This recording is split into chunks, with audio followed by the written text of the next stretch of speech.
Hello guys, back snack with a new Europa Universalis video. Today I show you the new DLC Cossacks to Europa Universalis 4 and all the changes what it changed in game.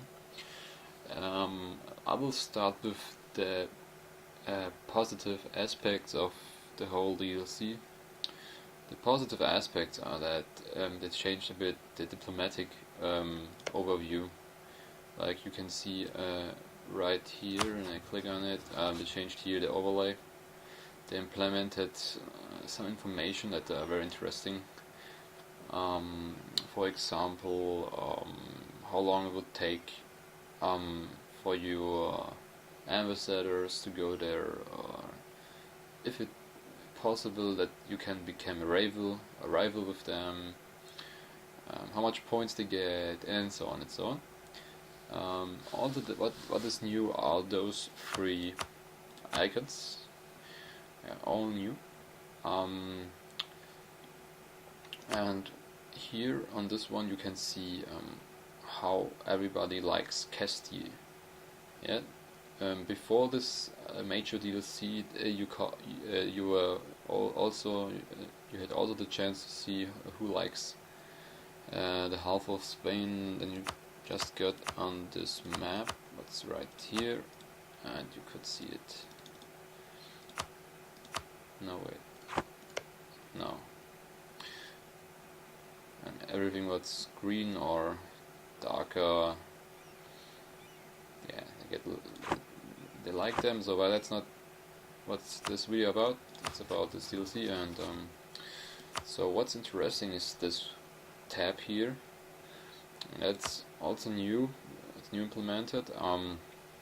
Basically, you see very much about your allies, how much they trust you. 50 is basically. I think if you had never war against them and you ever been proper to them, then you have 50. You can increase it with favors. You get favor every 1 year. In this case, it depends on how strong you are. If you are like Granada and you have Castile as an ally, you get only a favor every 5 years or 10 years. Depends on how strong you are in the military. So in this favors, I have 2 now, because I don't know why. It should be 1 basically, but okay, I have 2 now.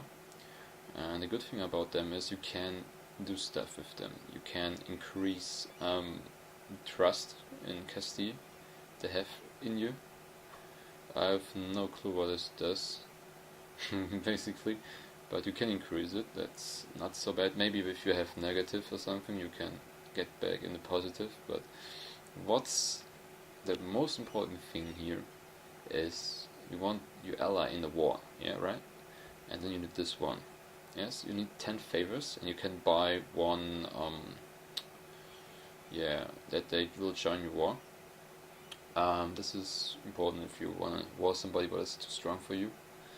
You need 10 favors. That means that you have to be allied at least for 10 years. For example, yes. So if I now would declare war on Burgundy, Castile would not help now. So I have to give them some land. Okay, it's not possible. Alright, so basically if you have an ally like me, Castile, but I need the help in an offensive war, then you need these favors, yes? And then with these favors you can get them in the war when they have no claims on the land you are attacking. So that's important. Wait. Yes, then you can set how you wanna be how you treat them. You can treat them neutral, you can treat them friendly, hostile, and threaten to them. In this case, I can't choose anything because I'm allied. So when you're allied with them, that doesn't matter at all here. But if you're not, yeah, it's very interesting. Maybe if you're a small nation, then maybe you can play with that. But in this case, with France. So that's just a scenario. I just loaded it, so it's not my main save, right? Okay, so that's the diplomatic stuff for chains, and now we come to the other stuff, what's more interesting. So, to the estates. What this does is basically you give them your land, or you allow them to rule your land, right? Your provinces, and they give you benefits, but it also costs you a bit. So, for example, let's take Barry. No, wait, here. Here you have the nobility, and what this does is the nobility gives me 50% more in manpower in this province. The problem is that if you give to anybody, if you found an estate, you will only have the maximum of 25% in autonomy. So basically, you lose 25% in income. In influence, only the half of the autonomy, but also you lose also trading influence, and you lose manpower, 25%. So, in my opinion, nobility you should only have, or noblemen or whatever, you should only give them one province. Because why? I will show you. Because they are pretty useless. They give you not really much troops, but they need trust in you. If they have no trust in you, you can't have benefits from them. And the nobility have the best, in my opinion, the best benefits. Like if you interact on this new tab with the nobility, you have here some options, and in my opinion, this one here, where you can get 40 tradition general is not that bad. Seriously, it's not that bad. Or 100 military power. Sometimes it costs you influence. In this case, I gain 20 influence. If I want this 100 military power, I lose influence. The problem is that you only can do this one of this action every 20 years. So you should be very, you should choose very wisely. So, well, but I will take this one here. Let's just show you that. Yes, and if you increase, if they are more loyal to you, then those benefits increase a bit, like here is shown. The trading efficiency and stuff grows. So also this guys, the bourgeoisie, is also not that bad. So like the trading stuff. Yeah, you can give them for 5 prestige. You gain then how much? What? 10 influence. Oh, okay. What again? Trading influence. Oh, it's not that bad. Yeah, you can demand a little bit diplomatic power of them, or money, but I think money is really useless in this case. Oh, that sounds good. You can get 5 ships, so that's not that bad.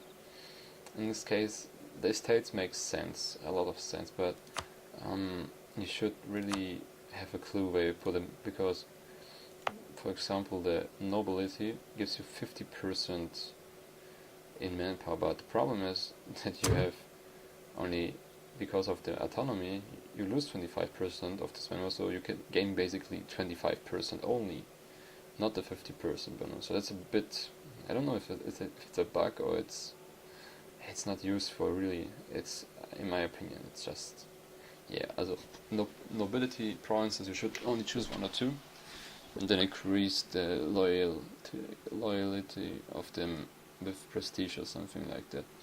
So like, let's see what I become. Oh, that's general. I think I became. whatever. So then we will now I shall now show you where it makes sense to make a bourgeoisie estate, and that it's in trade hubs, because if you have the bourgeoisie, if you give them a province to manage, they increase also the trading influence. For example, Champagne has 15, and if I change from church to bourgeoisie, what's here? Okay, so then what? That's not possible. Yeah. So no, wait. What? Basically, it should.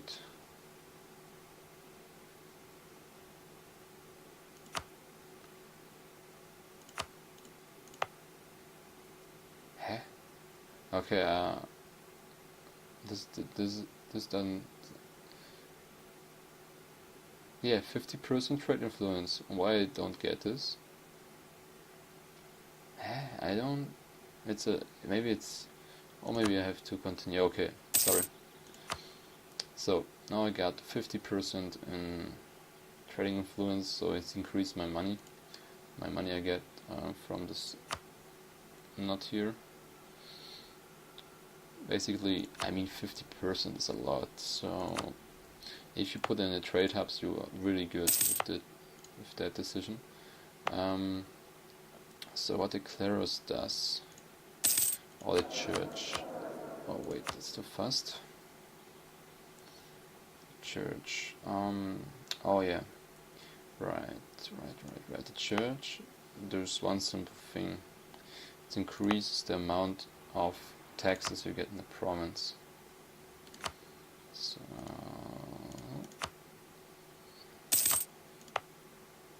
that's too less. Okay, wait. I'll show you that. Okay, another lawyer. So I get bonus from the national taxes, from 15% in money. That's a lot. And local, it increases also the local income. So the church isn't that bad. Maybe I will put every province into the. I will implement every church, every province into the. I will found a lot of estates from the church. That's it, I guess. Yes, okay.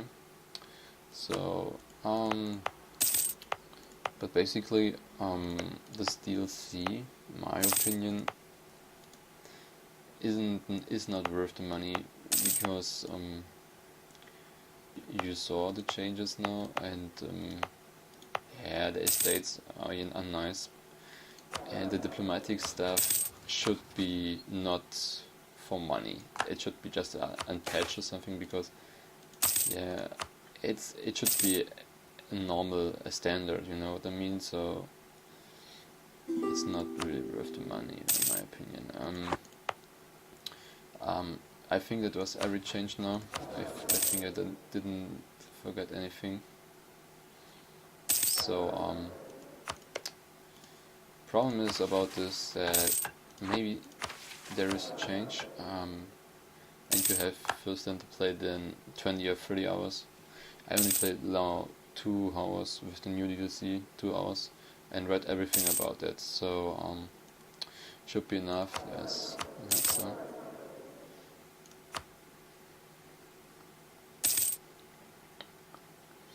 The church is nice. Increase your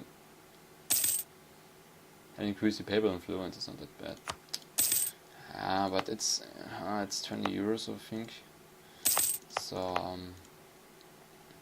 in common sense, the DLC was the money really worth? But this DLC is too less.